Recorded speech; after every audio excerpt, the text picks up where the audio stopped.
அவரு டைரக்ட் பண்ணா. அவர் டைரக்ட் பண்ணுவாரு. இப்போ அதே ரோல் நீங்க பார்ட் 2ல நடிக்கிறீங்க. ஓகேவா? நம்ம யங்கா ஒன்னு சூஸ் பண்ணுவோம். தில்லுவதலை 2 பண்ணுவோம். ஓஹோ.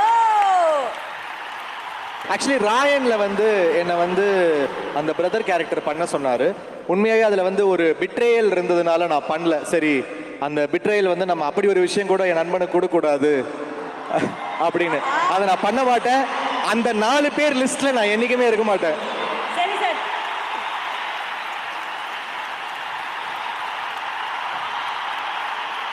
இப்போ வந்து துள்ளுவதோ இளமை படம் பண்றோம். பார்ட் 2 நீங்க தான் ஹீரோ, சார் தான் டைரக்டர். இப்போ இதுல எந்த ஹீரோயினை நீங்க சூஸ் பண்ணுவீங்க? அது சிங்கிள் ஹீரோயின் படமா இருக்கும்னு யார் சொன்னது? என்ன மச்சான், துள்ளுவது இளமையில ஒரு ஹீரோயின் தான் இருப்பாங்க. பார்ட் 2ன்ற போது ஏன் ஒரு ஹீரோயினை நம்ம ஒர்க் பண்ணோம்? நாங்க ஒரு ஹீரோயின் தான் சார் தருவோம். நமக்கு ஆனாடியா